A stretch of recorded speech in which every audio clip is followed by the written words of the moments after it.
It's been lovely to have all the welcoming messages and some very humbling messages, and I mean that sincerely, not patronisingly, about how you see what I'm doing. When those messages come through, it makes me feel like I've done something good out of something bad. I've made something positive out of something very painful for me personally. I've had some comments about the situation I've been going through as being trivial and not worth getting in the state. But what I think you have to understand is the situation triggered other things as well. So it's not all to do with what perhaps initially I even thought it was to do with. I think there's been some wonderful lessons in this scenario, as well as painful lessons. And out of everything bad, I've always found you always are left with something good as well.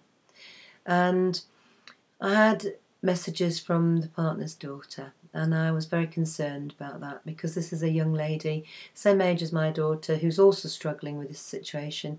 Seeing their mothers in pain sparks them off onto, doing their own thing basically.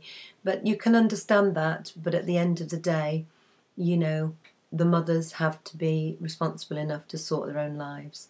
And again, as I said before, quiet support, staunch support is great, but it's for us to find our way forward from, I think. And that made me think about the responsibility of this situation. Who is responsible for whose feelings? Who's responsible for the future? Who's responsible for the pain? Well, at the end of the day, the Frog Prince is obviously responsible for the pain of two intelligent women.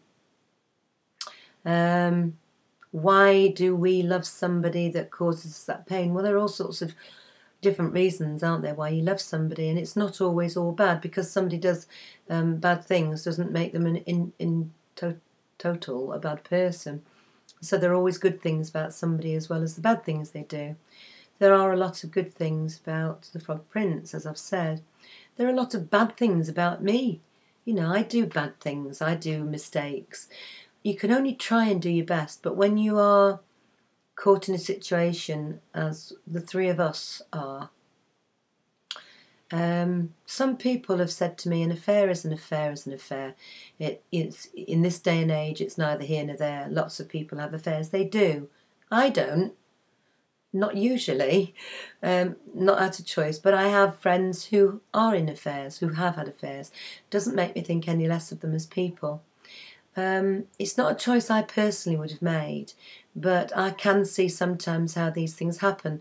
I do have to say the responsibility to my partner, if I fell out of love with them but still cared about them, would be to respect them and care enough about them to sit them down and say, I really do care about you. I'm so sorry for the pain I'm causing you, but I care enough about you not to lie to you. I don't think this relationship can go any further, and I have met somebody that I want to explore a future with. Painful as that would be, I think that would be the easier option than going through this scenario. Maybe I see that differently. Maybe it's because I'm a woman. I don't know. Maybe it's because I'm naive. I don't know. But if you don't love somebody enough, you should care enough about them as a person to put them out of their misery and not give them hope that the relationship has a place to go. And I think that's one lesson that I have learned. The Frog Prince is off his pedestal. I can see him for who he is, good and bad. I am being told that there are things being put in motion that may change the way I feel about where I am at the moment. I don't want to think about that at the moment. I want to continue concentrating on making myself positive, functioning and well. And that's what I'm doing at the moment. But I am feeling better. I am a tree that's bent really, really severely in a huge force 10 gale. But I'm still here, I'm still standing. There are lessons I've learned and things that I will take forward. And that's one good thing that's come out of this situation. And I hope that will give you hope that it's not all bad, even though it looks very painful, and it has been very painful. Ouch.